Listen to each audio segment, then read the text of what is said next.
and welcome to another episode of the G&E Show. We bring it to you every Wednesday, the business of marriage. We're not perfect, but we figured it out. We figured out enough and have enough of a good thing to bring it to you in hopes to help you and your relationship and your business thrive at any time. So thanks for joining me today on the G&E Show. Grant Cardone is not here with me today. However, he's at the office loading and shooting more amazing content for Cardone University. And if you haven't already checked that out, you should check out Cardone University, really helping a lot of people, a lot of folks out during this time are turning to Cardone University to figure out what to do with their business, how to keep it afloat, how to keep it thriving, how to keep it flourishing. So Grant is down in the studio bringing you more content that's very applicable for these times. And so, of course, Grant Cardone can depend on me to bring it to you today. And it's actually my honor. And thank you for being here today with me. I thought it was very pertinent to talk about relationships coping with quarantine. Relationships coping with quarantine. I've heard mixed reviews. I've heard some people are saying they are really enjoying the time with their family, with their spouses. They get to do activities together like working out or making breakfast, and they're really enjoying the bonding time. It's been great for them. Hopefully that's the case for you too. Unfortunately, I'm hearing mixed reviews. Scarlett told me one of her friends' parents are getting a divorce. That was upsetting, of course. And I've heard it from a few other friends now that they are as well. So, and I said on the G&E Show, week 1, do not make any major decisions like that when it comes to your relationship. Wait, just get through this period. But they did not adhere to that piece of advice. So I know that it's not easy for everyone. And so I wanted to address the people that might be struggling with this issue of relationships coping during quarantine. And I know it's a big adjustment. And how do you get through it? You know, sometimes I feel in the relationship that two people can forget that the foundation of the relationship is really friendship. Of course, that's not the ultimate goal in a relationship, to be friends. No, you don't want to be friends with your partner or your spouse. Of course, you want to be husband, wife, you want to be whatever. However, take it back to, again, what I'm saying, the foundation. If you want to be a better wife, a better husband, a better partner, you do have to make sure the friend foundation is there first. And sometimes maybe the more complacent we get or the more comfortable we get with each other, we forget in relationships how to really just be a friend. Sometimes you just need to walk it back a little and be a friend to each other. So I came across the definition of a true friend. I just Googled this, but I liked it and I've been using it frequently. So I'll read to you what I read, what a true friend is. A true friend is a friend when it's convenient and when it is not. They stand by you consistently, both when you are present, meaning when you are there, and when you are not. Meaning when you're not there, they're still standing by you, whether they like you, they're in an argument with you, they don't like you, they're still on your side when you're not present. Meaning no one gets to talk badly about you about the spouse. That includes your best friends, your family, no one. A true friend will stand by you consistently, both when you are present and when you are not. They're authentic and honest with you. True friends aren't phony with you. They show you who they really are. So I want those people that are having issues right now with their spouse to ask themselves, are you being a true friend to your partner? And what are some of the attributes of a true friend? Well, in the definition, it said honesty. Certainly, it would encompass loyalty, respect, trustworthiness, dependability would certainly go into that category.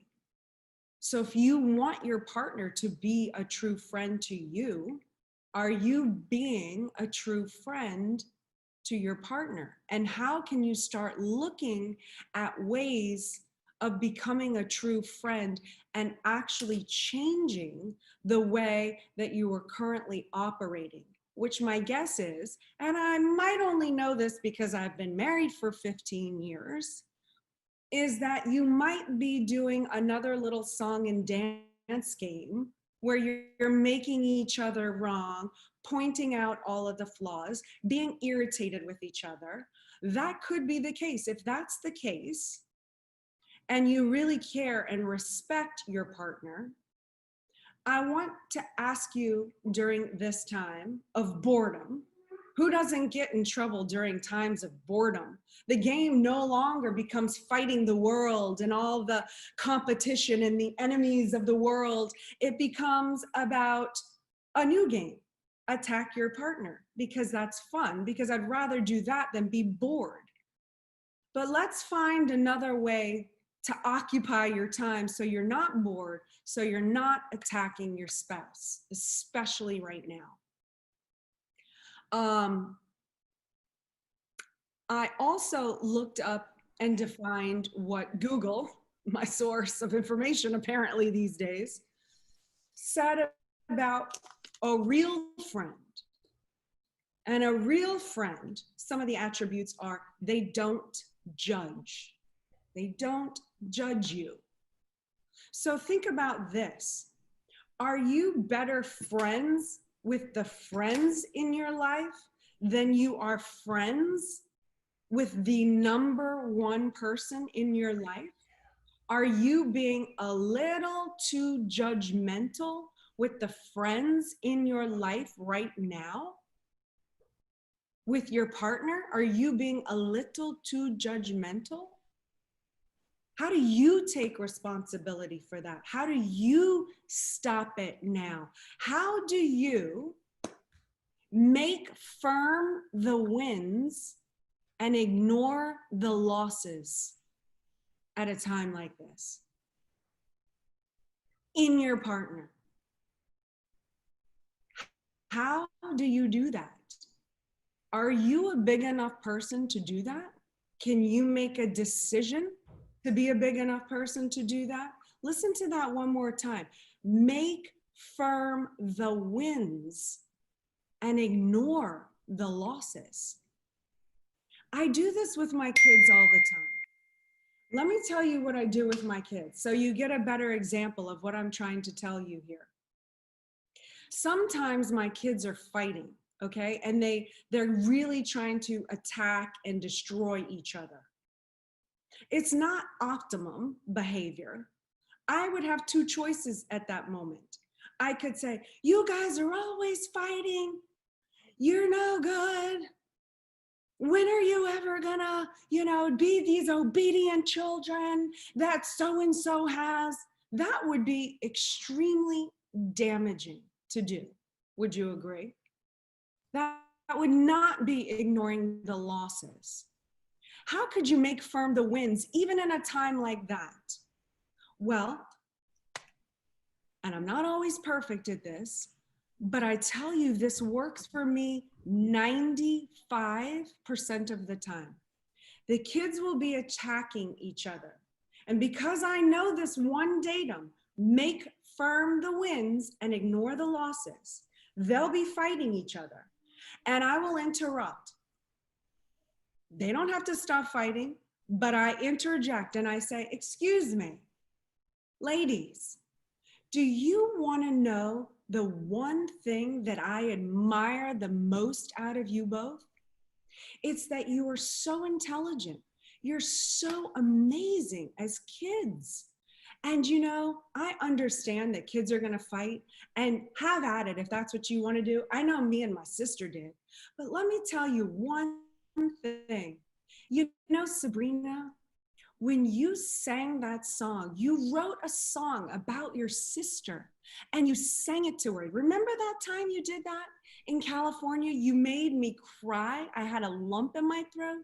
It was the most beautiful song I have ever heard in my life. The way that you feel about your sister. I mean, Scarlett, I'll say, do you remember that? And the next thing you know, 95% of the time, they end up hugging and forgetting the fight. I didn't take the fight away from them. I just ignored the losses and made firm the wins, and it works. So I want you to look at how you can build your partner's strengths and not continue to destroy them during these times. Let's say, okay, this, for instance, happens to be one of my strengths, okay? It's something I feel very strongly about, and I'm only using this as an example because I am very confident in this, and because Grant and I have such a great relationship and we have each other's back. So I'm going to use this example because this is an example that I feel very comfortable sharing with, okay? But let's say, let's pretend in pretend land. I have to stress that because I know that there are some people out there that could take this literally. But I just want to reiterate this as an example.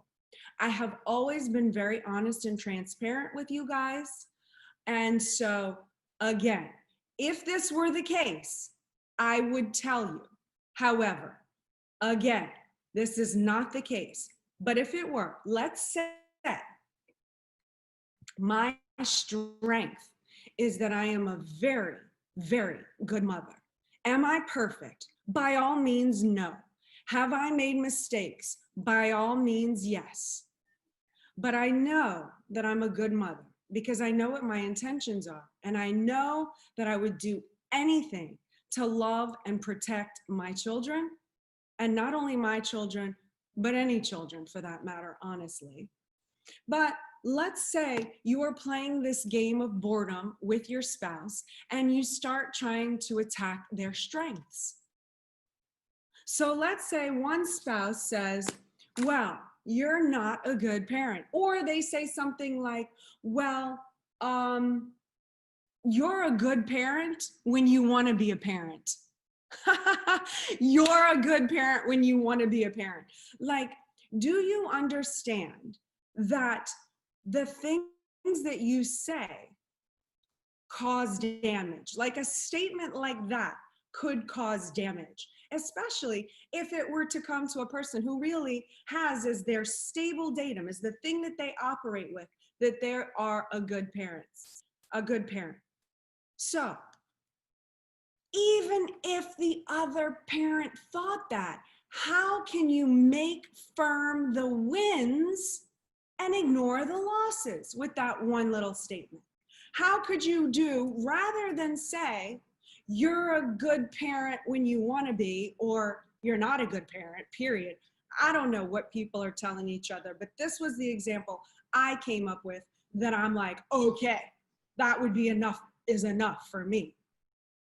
How could you make firm the wins and ignore the losses in that case? Rather than saying a heinous statement like that to the person that you love, that you are in a partnership with, that you trust, you're going to be a friend with, whether it's convenient or not, you're going to have their back whether they're present or not. What would be more appropriate to do rather than to say something like that, which only seeks to destroy? Remember, I'm trying to create and build empires. I'm not interested in what you guys do, or myself included, to destroy empires. That is not why we do the G&E show. So, a better way that you could come up with to solve your problem, if you were to really take responsibility for your partner, if you thought they were lacking in parenting skills, would be to say, let's say you thought the parent wasn't spending enough time with the children. Okay, so at night, rather than the two watching the TV time, the parent who had the opinion about the other parent, rather than making the announcement, why not just turn off the TV? Here's an example. Turn off the TV and say, you know, you are an incredible mother or father, whatever the role is. You are an incredible mother. I love how you take care of our children. I love to watch you play with our children. It really brings me joy. Why don't we turn off the TV and go create a fun family night with the kids right now? Could that help you rather than what you're doing? Why are we so dead set in attacking each other and making each other wrong all the time? How can we start to think differently and really start to change the behaviors that we have with each other as partners? It's not easy. I'm not saying this is going to be easy, but it requires a decision to make things better. It requires a decision to build an empire. It requires a decision to take responsibility for your partner. And if they're not living up to their expectations, how can you, in not a make wrong way, but how can you solve your problem so that everyone wins? How can you make firm the wins and ignore the losses? And really use this time, this quarantine time that is stressing the majority of people out, I think. I don't think I'm that out of touch with what other people are feeling. My consensus is there are 99% of the people have experienced stress at one point or another during this whole pandemic. How can you use this to make yourselves, your partners, true friends? How can you work on your foundation right now? How can you? Do you need to say no to the people that are talking about them behind your back? Do you have to say, that is my partner? You are not allowed to talk to me about my partner, especially when they are not present. Are you willing to have the courage to stand up to your best friends, to your family? Are you willing to be a true friend? So these are the things that I'm working on now. Obviously, not that scenario again. But I'm working on how I can be a better friend to my husband. That doesn't mean we are just friends. I want to clarify that. That is not the end game.